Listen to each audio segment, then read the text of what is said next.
de la semaine de la recherche, où donc on a la chance d'avoir des chercheurs de tous les axes de recherche de notre centre de recherche qui viennent présenter leurs travaux chaque jour.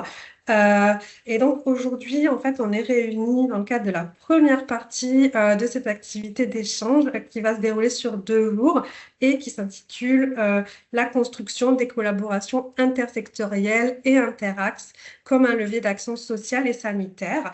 Et donc, on va poursuivre aussi la discussion lors d'un deuxième événement qui va avoir lieu demain à midi à la salle Émilie Gamelin de Sacré-Cœur et qui va être aussi en même temps sur Teams. Donc, n'hésitez pas à rejoindre aussi virtuellement si vous le souhaitez. Euh, et donc, le but, en fait, de ces 2 activités, ça va être vraiment de vous présenter les projets qui sont menés dans notre axe de recherche sous un angle particulier qui est celui des récits de collaboration intersectorielle. On est beaucoup de chercheurs et de chercheuses à travailler avec les milieux de pratique. Et donc, on aimerait vous parler de comment concrètement se déroulent ces collaborations à la fois avec les milieux de pratique, avec les milieux communautaires et également les citoyens. Donc, il va s'agir vraiment d'échanger autour des processus de construction, des processus de mise en œuvre des collaborations et également des impacts sociaux, sanitaires et scientifiques des projets de recherche qui sont menés en collaboration.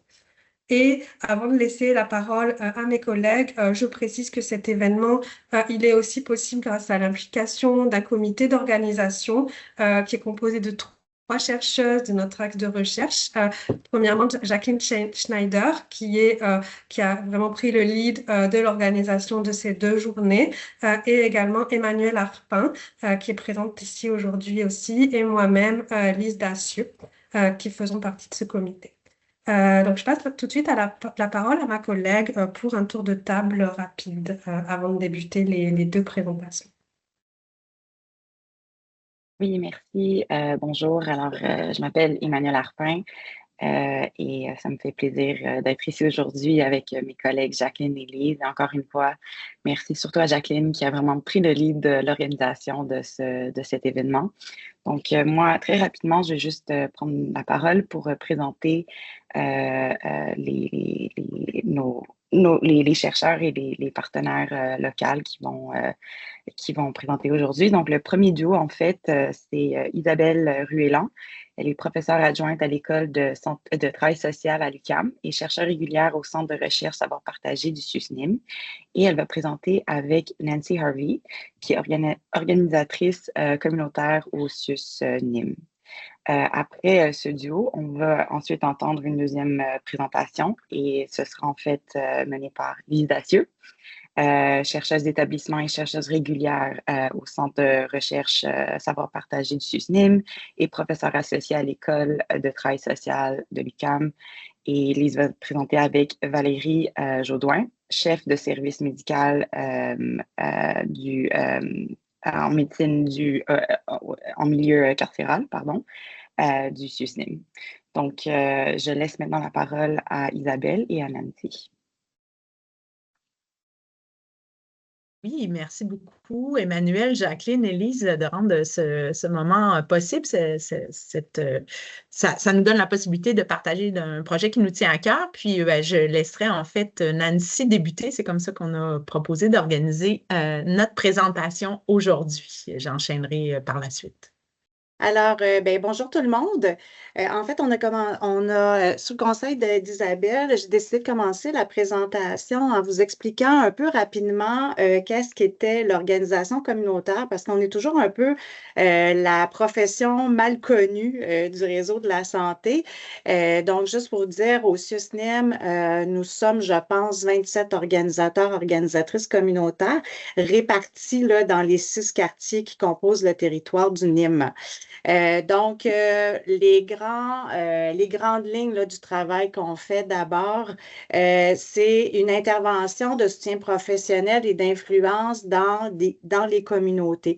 Donc, comme je vous disais, les organisatrices communautaires, on est répartis par quartier. Donc, notre action est vraiment là, identifiée à un territoire donné.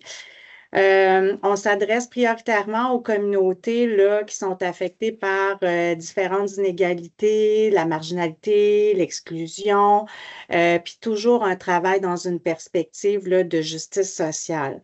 C'est pratiqué aussi en soutien à un processus là, planifié là, d'action communautaire, donc toujours les besoins identifiés par la population. On mobilise ensuite les ressources, que ce soit financières ou humaines, autour d'actions là, pour répondre aux besoins qui ont été préalablement identifiés. C'est un travail qui est orienté vers le changement social et puis ce qu'on veut, c'est renforcer l'autonomie des communautés. On veut développer des solidarités. Puis tout ce qu'on fait, c'est toujours dans le cadre de pratiques démocratiques. On a 4 axes d'intervention là, dans le cadre de notre travail. Le premier, c'est celui pour lequel on travaille, je dirais, davantage, là, c'est le développement local, développement des communautés. Fait que comment ça se traduit? C'est beaucoup dans le soutien aux tables de concertation dans les différents quartiers. Il y a des tables de quartier, il y a des tables sectorielles. Donc, on travaille en soutien souvent au conseil d'administration de ces organismes-là. On travaille à la mobilisation aussi. Donc, on peut aussi soutenir des initiatives là, citoyennes. Par exemple, un groupe de citoyens identifie des besoins, aimerait développer des actions. Ben, on peut soutenir cette action-là citoyenne pour développer des actions. Même ça peut, des fois, on peut soutenir la création d'organismes communautaires. Le deuxième axe, c'est soutien aux organismes du milieu. Donc là, on va vraiment soutenir les organismes communautaires. Ça peut être par l'animation d'assemblées générales annuelles, ça peut être soutien à la rédaction de leurs règlements généraux, soutien en gouvernance de l'organisme. Ça, on en fait quand même aussi beaucoup. Le troisième, soutien au programme de santé publique et action transversale sur les déterminants de la santé. C'est beaucoup dans la mise en œuvre de certains programmes de santé publique. Ça, c'est un axe qu'on fait, dans laquelle on travaille un peu moins. Mais je donnerai l'exemple, il y a un programme actuellement là, de santé publique qui s'appelle les éclaireurs. Donc, c'est un programme qui arrive de Québec. Puis, dans le fond, nous, ce qu'on tente de faire, c'est que ce programme-là descende dans les communautés de la façon la plus respectueuse possible, des acteurs en place, des priorités déjà mises en place. Donc, ça, c'en est un exemple. Le quatrième, contribution au programme service du CIUSNIM. Donc, tous nos programmes services, souvent les organisateurs, organisatrices communautaires sont rattachés à une thématique. Comme moi, par exemple, je suis organisatrice communautaire jeunesse, donc je suis reliée avec l'équipe GED et santé mentale jeunesse. Donc, j'assure la liaison entre nos services et la communauté. Donc, je fais connaître les services du CLSC à la communauté, aux organismes communautaires, à la population. Et en contrepartie, j'amène des éléments de la communauté dans les équipes. Donc, à partir, par exemple, une meilleure connaissance des organismes du milieu ou des besoins de ce qu'on peut voir dans la communauté, on peut le ramener comme information à nos équipes internes.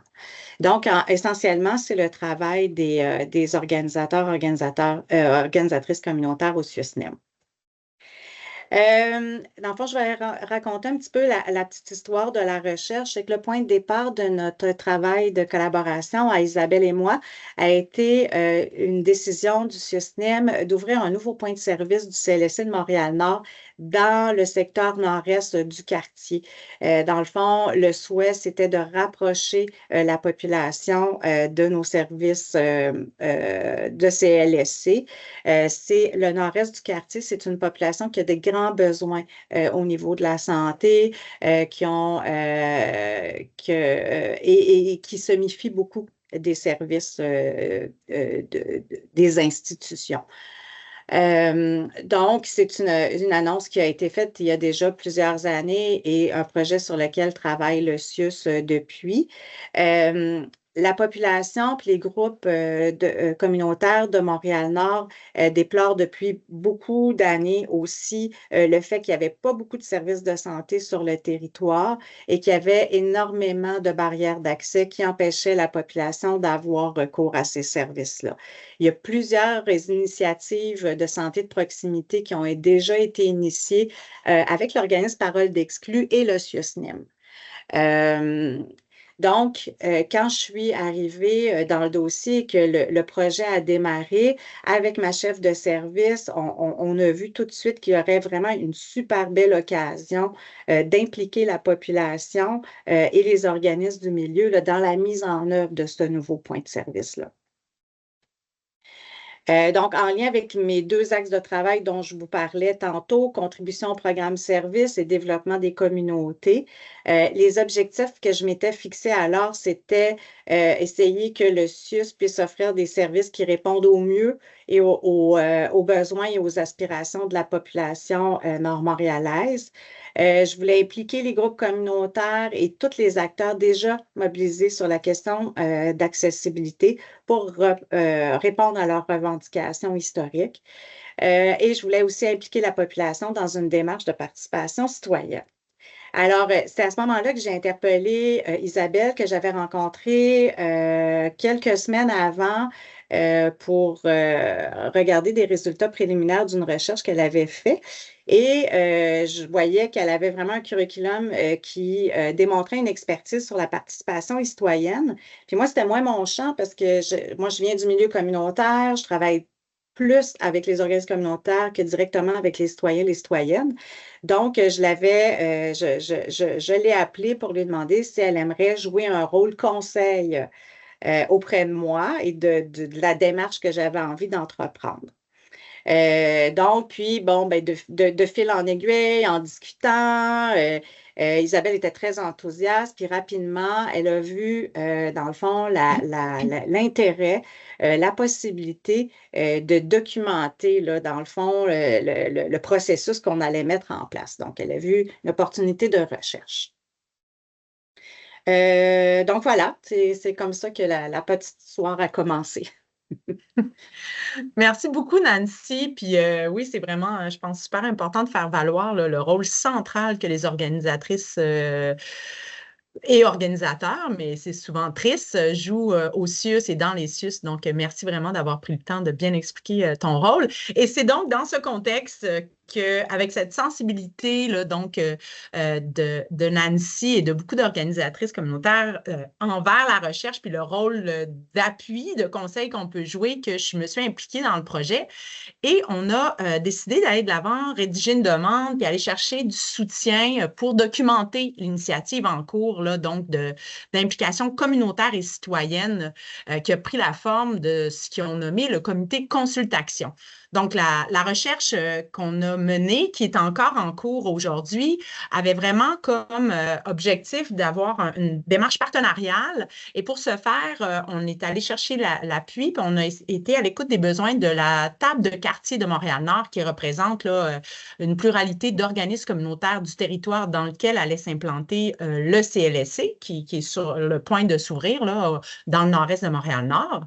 Et à partir de discussions et de rencontres pour réfléchir un peu à comment répondre aux besoins de documenter les initiatives qui mettent de l'avant les citoyens et les organismes communautaires pour avoir un pouvoir d'agir sur l'orientation puis le développement des services publics de santé de proximité sur le territoire, on a établi un objectif de projet de recherche pour comprendre et outiller donc les pratiques intersectorielles de consultation citoyenne. Intersectorielle au sens où il y avait l'action publique menée par Nancy telle qu'elle l'a décrit, mais aussi toute l'implication du milieu communautaire et des citoyens dans la démarche de réflexion pour orienter les services qui sont sur le point de voir le jour dans le CLSC.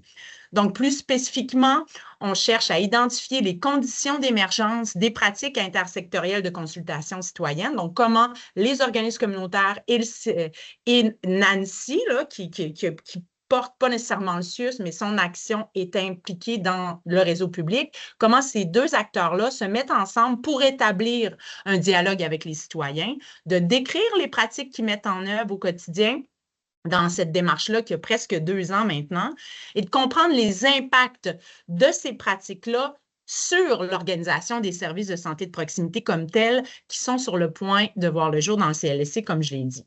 Donc, comment les organismes membres de la TQMN qui siègent dans le comité consultation influencent ou font entendre leur voix et jusqu'à quel point ça a une portée, puis ça nous permet de comprendre plus largement, scientifiquement, en travail social, le pouvoir d'agir communautaire sur l'action publique. Donc, c'est vraiment ça qui me rendait enthousiaste dans le fait d'avoir été impliqué, d'être interpellé pour conseiller cette démarche-là. Donc, et là, tu peux changer, Nancy, s'il te plaît, la diapo. Et dans cette perspective-là, ben, j'arrivais avec un rôle hybride où à la fois, je menais une démarche de recherche avec une équipe, là, on le voyait dans la première diapo, donc je suis co-chercheur avec Marie-Jeanne Blain, qui est une chercheure anthropologue, et aussi 2 assistantes de recherche étudiantes en travail social. Alors là, je vais vous parler un peu de qu'est-ce que Consultaction, là, le comité comme tel. Nancy pourra compléter par la suite pour un peu aussi relever certains défis qui se présentent là, avec le temps qui nous est alloué. Je pense qu'on ne pourra pas vraiment aller plus loin que ça. Donc, le comité Consultaction, qui a été porté par Nancy et puis des organismes communautaires, c'est vraiment un espace qui est une initiative partenariale entre la table de quartier et Nancy, qui veut mener des actions collectives pour faire valoir les besoins, faire connaître les besoins des citoyens de Montréal-Nord dans la manière dont on va s'organiser les services au CLSC. Donc, de 2023-2024, il y a un comité qui s'est rencontré avec une certaine fréquence pour aller tâter le pouls, connaître les besoins des populations et essayer de voir comment ce serait possible d'influencer les services qui vont voir le jour au CLSC. Prochaine diapo, s'il te plaît. Alors, qu'est-ce qui s'est créé et qu'on a documenté là au niveau méthodologique? Il y a eu des entrevues, j'épargne les détails, mais une quinzaine d'entrevues de menées avec les acteurs communautaires, aussi avec des acteurs du CIUS qui sont, par exemple, entre autres, qui supervisent ou qui coordonnent l'activité des organisatrices communautaires, aussi à partir d'une centaine d'heures d'observation et de soutien conseil dans les rencontres qui ont eu lieu entre les organismes communautaires pour préparer des modalités de consultation citoyenne et des focus group. On a documenté comme membre actif, donc il y a tout un rôle de recherche participative, là, les initiatives que je vais vous décrire après coup. Concrètement, les membres actifs, c'était une invitation faite à tous les organismes communautaires de Montréal-Nord, mais il y en a certains organismes qui ont joué un rôle plus déterminant, dont l'ATQMN, comme j'ai mentionné, mais aussi CAME, qui est une ressource alternative en santé mentale, Parole d'exclus, qui joue déjà un rôle très actif au niveau de la participation citoyenne en santé de proximité, l'AQDR, qui est l'association, que je suis poche avec les acronymes, l'Association québécoise des personnes retraitées de Montréal-Nord, non, c'est... L'Association québécoise de défense des retraités. De défense des retraités. OK, ouais. On a l'air un peu désolé, j'ai juste mis AQDR comme ça, mais c'est vraiment un organisme qui œuvre au niveau de la reconnaissance des besoins des personnes retraitées à Montréal-Nord, la clinique de pédiatrie sociale ainsi que la Fédération des médecins haïtiens. Donc, c'est vraiment par des personnes clés de ces organismes-là que le comité s'est composé et il y avait presque autant d'acteurs en appui. Donc, évidemment, Nancy, qui jouait un rôle de membre active, évidemment, mais qui, par la nature de son rôle, jouait un rôle plus de soutien. La Jarniguane, puis là, Nancy pourrait mieux compléter que moi, là, qui a été mobilisée pour s'assurer qu'on communique, que le dialogue fait avec les citoyens se fasse avec un souci de littératie en santé là, assez prononcé.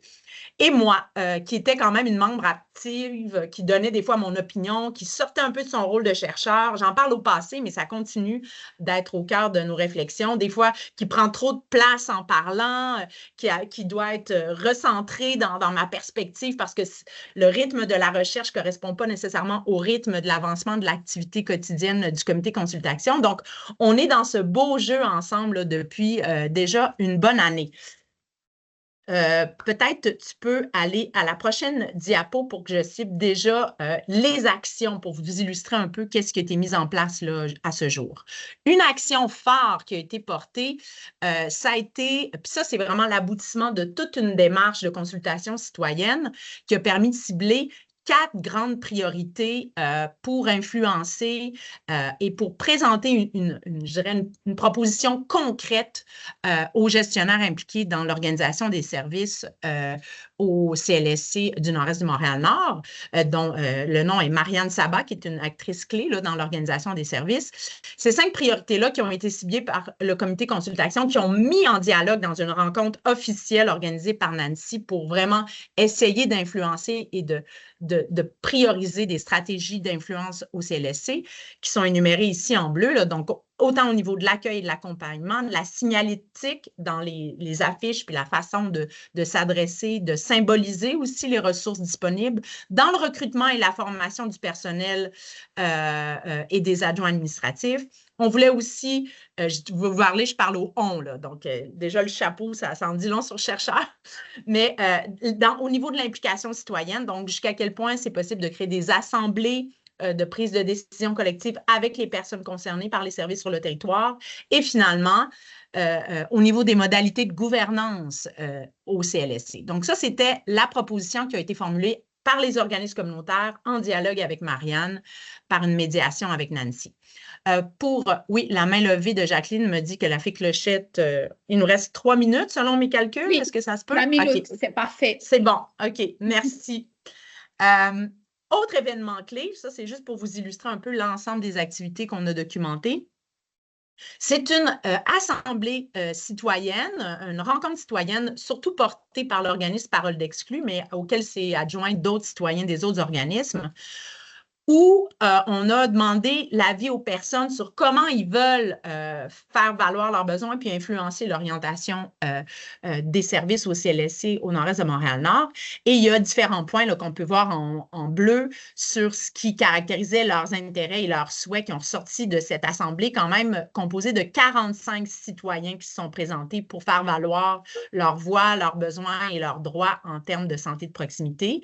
C'est intéressant de voir qu'il y avait un souci de peut-être trouver un emploi dans le CLSC de leur point de vue, un souci aussi d'avoir accès à un médecin rapidement et troisièmement, aussi un souci de s'impliquer activement dans le CLSC. Et ça reste à se concrétiser.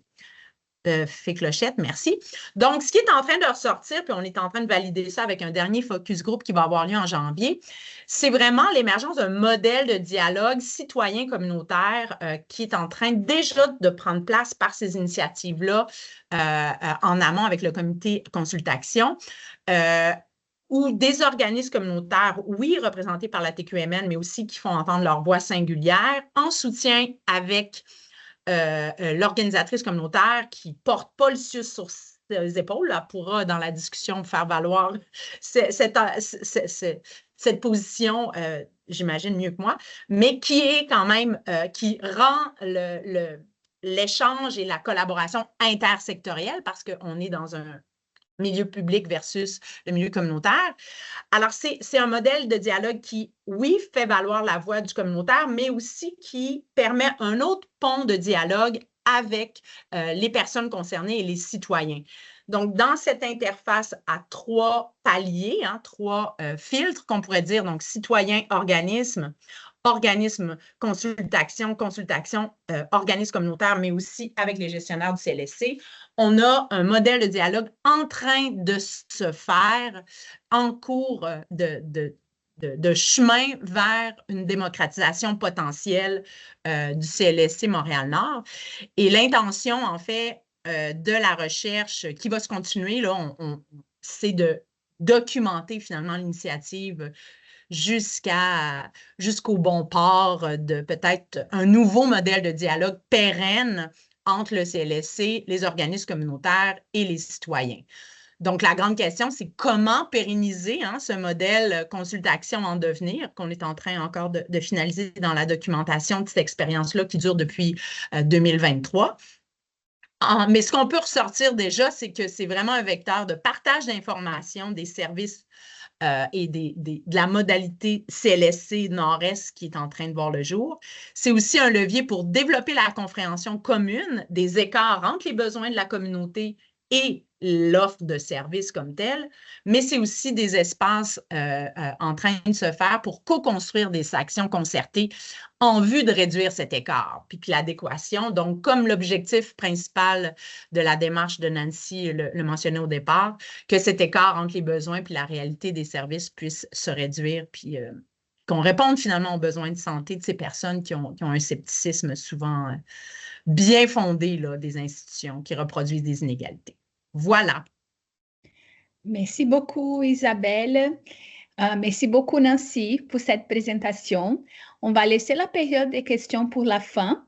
Et maintenant, je vais donner la parole à Lise Dacieux et sa partenaire. Alors, déjà, rebonjour et merci à tout le monde d'être présent aujourd'hui. Donc, nous, on aimerait vous parler d'une expérience de recherche collaborative qu'on est en train de mener en milieu carcéral dans le cadre d'un projet pilote sur la thématique des dépendances.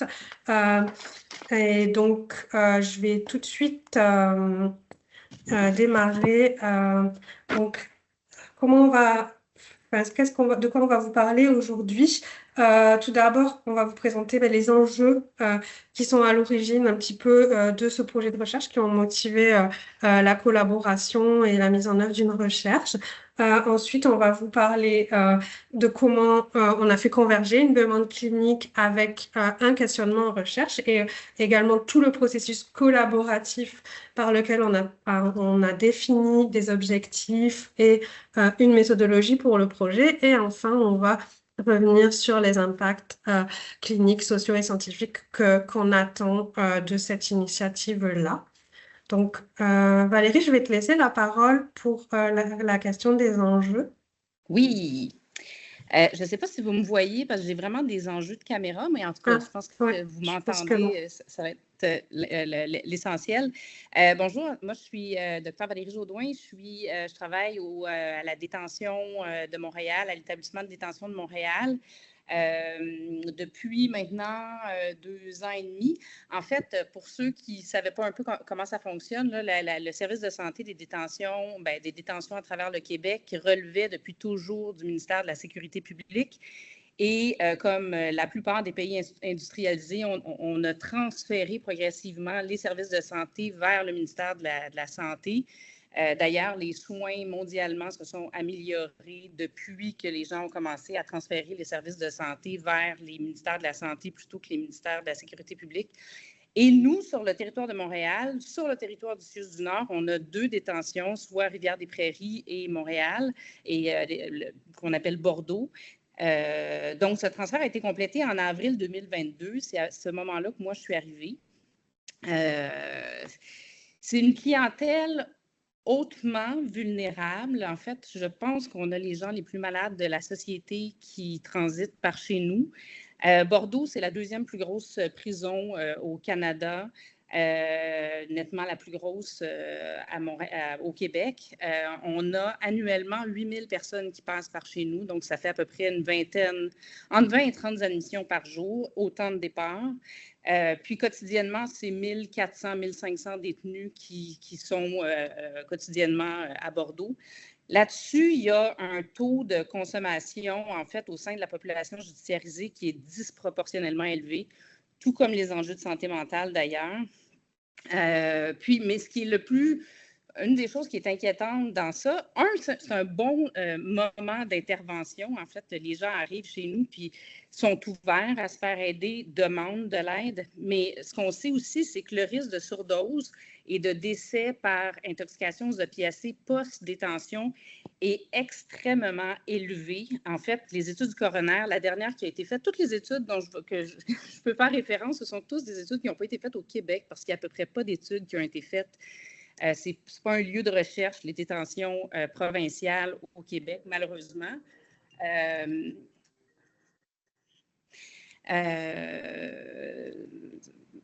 C'est ça. Donc, mais il y a une étude du coroner qui a été faite en Ontario qui démontre que 10% des décès par opiacés sont arrivés tout de suite à la sortie de détention parce que, bon, les gens perdent perdent leur tolérance et reconsomment ce qu'ils consommaient avant d'arriver en détention, puis bon, font des surdoses et décèdent. Puis un des gros facteurs protecteurs qu'on connaît, c'est les programmes de réduction des méfaits, soit l'amorce d'un TAO, d'un méthadone, Suboxone, Sublocade et tout ça. Quand le CIUS a pris le transfert de responsabilité en avril 2022, il n'y avait pas de tel programme à l'établissement de détention de Montréal, ni à Rivière-des-Prairies. Donc, on a instauré ce programme-là progressivement et maintenant, c'est à peu près 10 % de notre population qui adhère au programme. Sur ça, il y en a le 2/3 qui étaient déjà sous méthadone, Suboxone avant de rentrer. On le poursuit, bien sûr. Mais ceux qui arrivent en sevrage, et des sevrages sévères, on en a tous les jours, on les invite à participer au programme de TAO puis d'amorcer un traitement. Puis, bon, la plupart acceptent. Et ce qui fait qu'on est en train de devenir probablement la plus grosse clinique de TUO à travers le Québec parce qu'on a tellement de gens qui passent par chez nous annuellement. Donc, ce programme est en cours maintenant depuis 1 an et demi. On installe le TAO à l'arrivée, on fait des suivis pendant la détention. Et ce qui est super important, c'est d'effectuer un continuum de soins à la sortie. Si on fait tout ça pendant qu'ils sont chez nous, mais qu'on ne s'assure pas qu'il y a un suivi par la suite, ça ne sert à rien. Ils vont sortir, ils vont tomber encore en sevrage, puis rebelote. Donc, le programme est itératif, il y a besoin d'amélioration, mais pour ça, il faut d'abord évaluer et documenter quels sont les impacts de ce qu'on est en train de faire. Est-ce que, quand ils sortent de détention, ils restent sur le traitement? Est-ce que c'est quoi l'efficacité? C'est ça, à 2 jours, à 1 mois, à 3 mois? Puis le but après, c'est de voir c'était quoi les écueils? Qu'est-ce qu'ils ont fait qui ont chuté après 2 jours ou après 1 mois? Donc, il y a vraiment un besoin d'évaluation de ce qu'on fait en ce moment pour passer à la phase 2 de nos projets. C'est un lieu d'intervention exceptionnel, puis c'est dommage qu'il n'y ait pas plus d'études qui soient faites au sein de nos détentions. Puis quand j'ai rencontré Lise, j'étais super contente qu'elle s'y intéresse puis qu'on puisse faire cette démarche-là ensemble. Donc, voici le contexte dans lequel on commence cette recherche-là. Puis Lise, je te laisse prendre la parole pour la suite. Oui, merci Valérie. C'est très bien résumé. Alors, je suis désolée pour les va-et-vient entre les diapos, c'est que c'est pas toujours. Enfin, je contrôle les diapos que Valérie dit, donc c'est pas toujours synchro, mais toutes les informations y sont. Et donc voilà, moi je voulais vraiment revenir sur cette idée de convergence vraiment entre la demande qui a été faite au centre de recherche par Valérie, qui a vraiment approché le centre de recherche du SUSNIM pour justement avec ces questionnements-là, ces besoins de connaître la population en TAO, de comprendre quel est l'impact de leur intervention, puis de juste avoir un portrait aussi général de la situation, et à la fois pendant l'incarcération et après la sortie. Et donc, ça a été vraiment, je trouve, une belle rencontre entre une expertise clinique et une expertise en recherche, puisque moi-même, j'avais aussi travaillé en recherche en dépendance sur les traitements par agonistes opioïdes, sur la crise des opioïdes et plus généralement l'accès aux services pour les personnes dépendantes aux opioïdes au Canada. Et donc, je voulais aussi revenir sur le fait que ce projet, Valérie en a parlé aussi rapidement, il a vraiment également une pertinence scientifique au-delà aussi d'un besoin local. C'est vraiment quelque chose qui va faire avancer les connaissances en matière de recherche sur les dépendances, puisque il n'existe pas de données au Québec sur la population en traitement pour la dépendance aux opioïdes. Et on a également pas de données existantes sur la persistance en traitement après une sortie d'incarcération. Et ça, je pense pas m'avancer pour dire que c'est pas seulement au Québec. Là, il y a juste pas vraiment de données qui existent sur cette question-là. Donc, comment on a fait pour définir les objectifs et la méthodologie du projet? Très simplement en partant à la fois des demandes et des besoins du service de Valérie, mais aussi des gaps existants en recherche. Donc, les objectifs de ce projet qui sont de à la fois décrire les caractéristiques sociodémographiques et de santé des personnes en traitement par agonistes opioïdes qui sont à l'établissement de détention de Montréal. Donc, avoir ce portrait de la situation, ce portrait de la population qu'on connaît mal. Et mesurer également la persistance en traitement à la fois à 48 heures et durant les 30 jours après une sortie d'incarcération. Donc, dès lors qu'on a défini ça, il fallait aussi choisir une méthodologie pour y arriver, donc une méthodologie de recherche.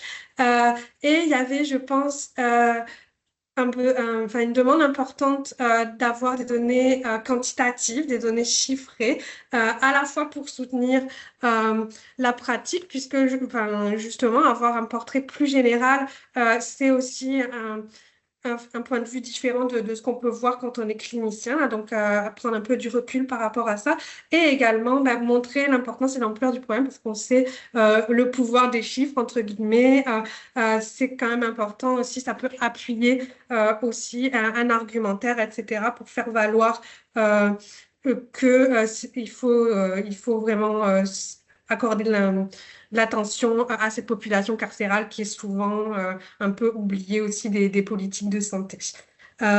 Donc, l'approche qu'on a choisie, c'est une approche quantitative qui va se dérouler en 2 temps avec d'abord un questionnaire auprès des personnes incarcérées et également des collectes de données de suivi sur le devenir du traitement auprès des pharmacies. Donc, ce suivi qui va se passer après la sortie d'incarcération. Et je précise, pour des raisons d'éthique aussi de la recherche, que ce sera uniquement pour les patients, bien sûr, les participants qui auront donné leur consentement à ce qu'on contacte leur pharmacie pour un suivi. Et donc, on va faire des analyses statistiques descriptives et c'est aussi un projet pilote qui va nous servir aussi à tester cette nouvelle méthodologie et qui serait pourquoi pas transférable ensuite pour des projets futurs. Je voulais revenir aussi plus sur le concret, là, les conditions de mise en œuvre du projet dans le milieu, parce que je pense que c'est important quand on fait de la recherche en milieu carcéral, justement, ce travail collaboratif, il est vraiment important même pour la mise en œuvre du projet. C'est vraiment un travail en commun qu'on fait et qu'on est en train de faire aussi en ce moment, de réflexion, de décision ensemble pour que le projet s'implante bien dans le milieu clinique, à la fois dans le milieu carcéral, puisque il faut tenir compte des conditions propres à un établissement carcéral. Les détenus, les personnes incarcérées n'ont pas forcément le temps nécessaire pour remplir un questionnaire. Donc, faut adapter aussi la durée du questionnaire, réfléchir au moment où on va les rencontrer, etc. Et aussi adapter le projet au travail clinique pour être certain qu'il n'interfère pas négativement avec les activités cliniques, et notamment lorsqu'il y a des enjeux de pénurie de main-d'œuvre. Ça, c'est important. Voilà, ce travail collaboratif, il est vraiment nécessaire de ce point de vue-là. Et pour également la collecte des données de suivi, ça a été beaucoup de réflexion ensemble pour tenir compte aussi de l'impossibilité, souvent, la difficulté en tout cas de recontacter les personnes incarcérées après leur sortie, et qui est aussi une difficulté qui, je pense, est aussi que connaissent aussi les équipes cliniques qui n'ont pas la possibilité de garder le contact avec les personnes, tout simplement parce que quand on sort d'incarcération, on n'a pas un numéro de téléphone, etc. C'est aussi une rupture aussi de ce point de vue-là. Donc, la communication peut être rompue. Donc, pour la recherche, c'est également un enjeu. Et il y avait également un enjeu pour l'accès aux dossiers médicaux à des fins de recherche qu'on avait envisagé pour le suivi, mais qui, s'il est possible, peut-être pour les cliniciens, n'est pour l'instant pas possible dans le cadre d'un projet de recherche, en tout cas pour les données qui nous intéressaient. Je reviens tout de suite, je pense qu'on a été plutôt rapide. Je reviens tout de suite aux impacts. Valérie, est-ce que tu veux en parler? Ou aussi, même si tu as d'autres choses à ajouter sur les points précédents aussi. Les impacts, ben, j'en parlais un petit peu tantôt, là, mais c'est ça, c'est vraiment connaître notre population, deux, voir qu'est-ce sans lire les slides, là, je vais parler de mes impacts vu de mon point de vue. Mais c'est surtout pour, après coup, se baser là-dessus pour voir qu'est-ce qu'on peut faire pour augmenter la rétention des soins. En fait, ce qu'on sait, nous, c'est qu'en ce moment, on offre une continuité de soins qui est de trouver une équipe traitante à tout le monde à qui on a commencé un TAO. Fait que déjà, moi, je trouve que c'était un bon départ, mais puis de transférer les prescriptions automatiquement à la pharmacie pour pas qu'il y ait de rupture de soins. La seule chose, c'est qu'il y a à peu près un gap de 3 mois entre le moment où ils partent et le moment où ils ont leur premier rendez-vous. Fait qu'il faut vraiment qu'ils soient motivés pour aller tous les jours à la pharmacie, chercher leur médication, etc. Et c'est ça qu'on veut identifier. Est-ce que ça fonctionne, ce qu'on fait? Est-ce qu'à 48 heures, quand ils sortent de détention, ils s'en vont chercher leur médication? Puis après coup, si oui, est-ce qu'à un mois, ils sont encore sur la médication? Fait qu'on sait qu'on a un enjeu de continuité de soins, mais ça va nous permettre de voir et d'avoir aussi un levier pour amorcer une phase 2 de notre projet pour améliorer le soin à nos personnes incarcérées.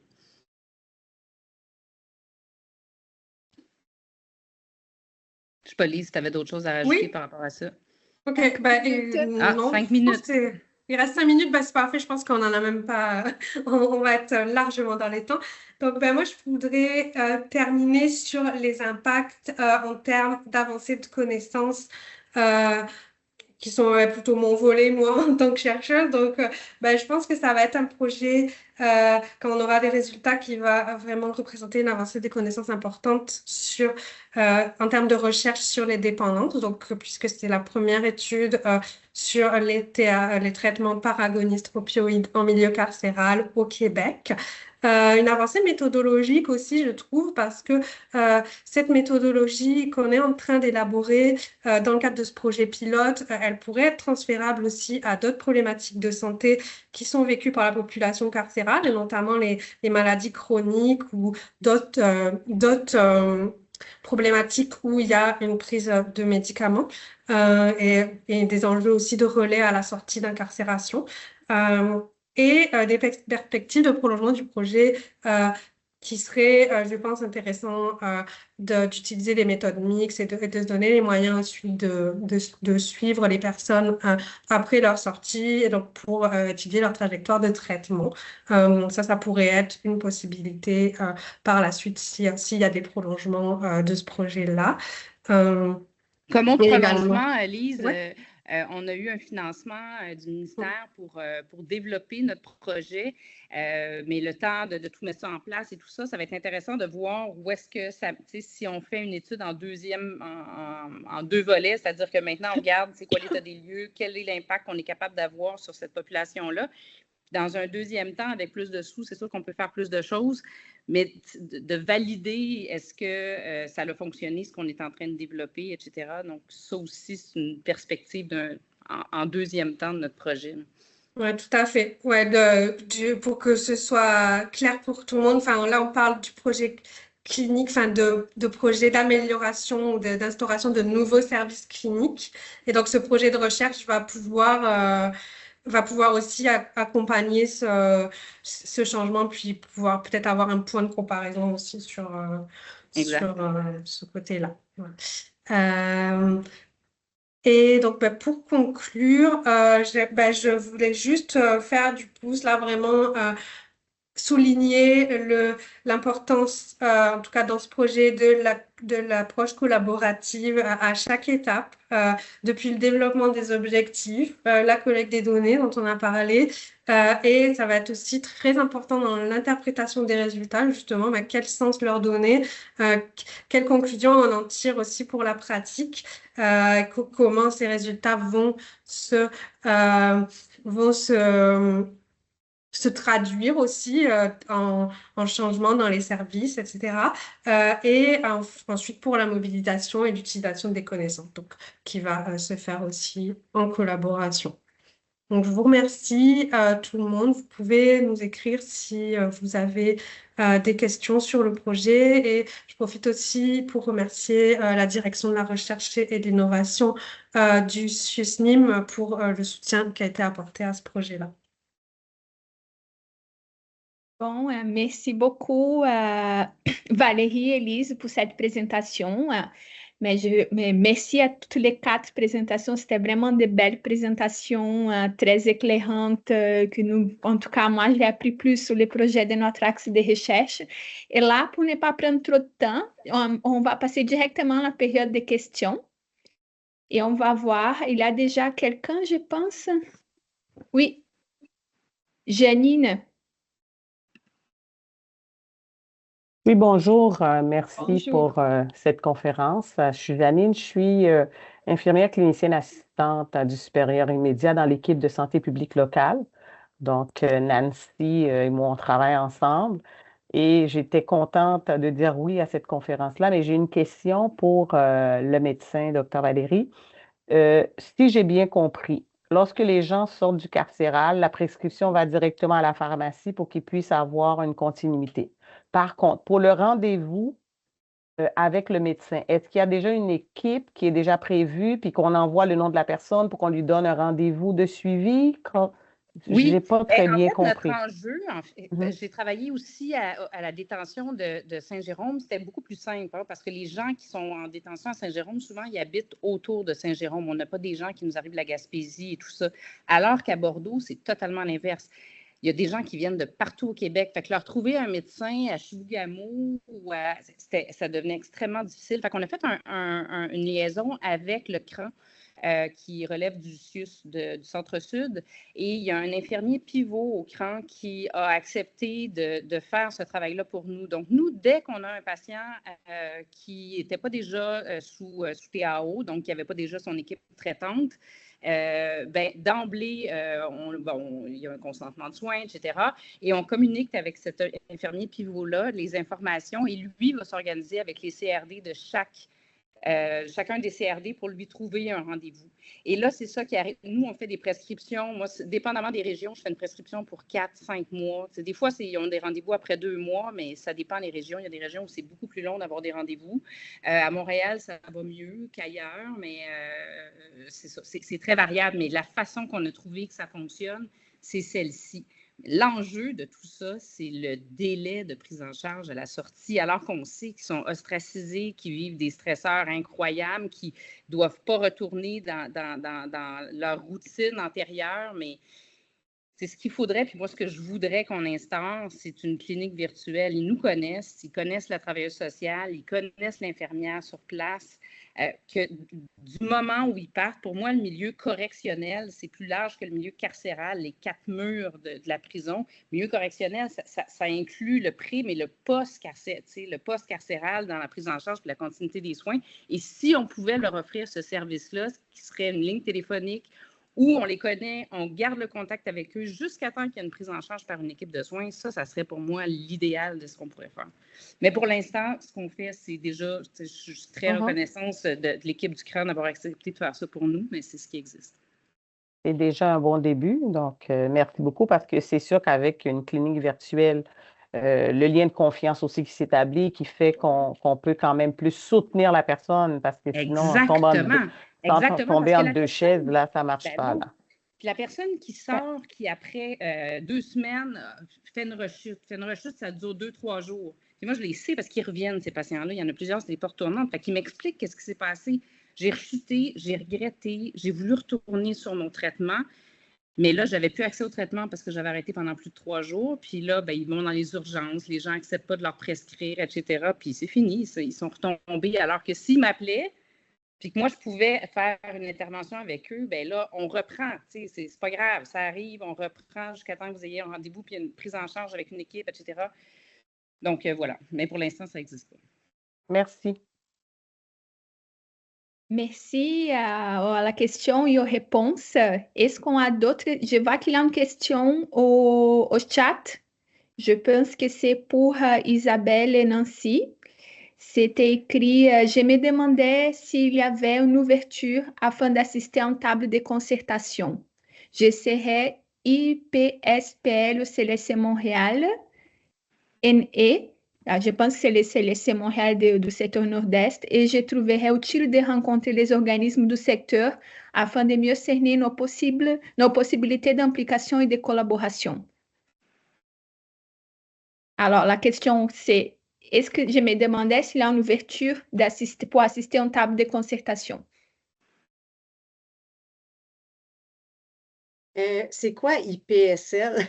Excuse, je ne sais pas c'est quoi. C'est ça, c'est la petite question. Donc, ce que je comprends, ça va être vous êtes une future employée du nouveau CLSC Nord-Est, infirmière praticienne spécialisée, OK. Pardon.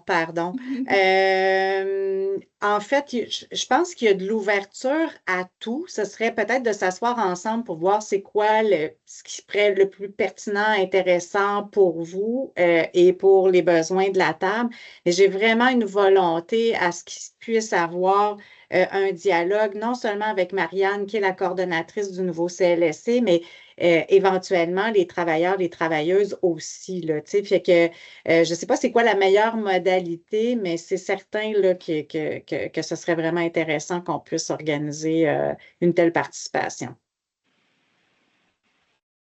Merci beaucoup. Fait que c'est Flavie, je pense que ce serait, vous pouvez communiquer avec moi là, si vous voulez. On pourrait s'en reparler. Merci encore pour la question et les réponses. Est-ce qu'on a le temps de prendre une toute dernière question? Je m'excuse pour la période courte des questions. S'il y a une dernière, on peut la prendre. Lara? Oui, merci. Bonjour à tout le monde. Super intéressant ce matin. J'avais une question pour Nancy et Isabelle aussi. Comme votre objectif, c'est vraiment comme vous le dites, de rapprocher les besoins des citoyens des services qui peuvent être offerts au CLSC. Puis que, comme vous l'avez fait ressortir, en fait, le premier besoin, c'est quand même d'avoir accès à un médecin. Je me demandais comment vous alliez traiter cette épineuse question parce que ça ne dépend pas vraiment de vous ni du CLSC nécessairement.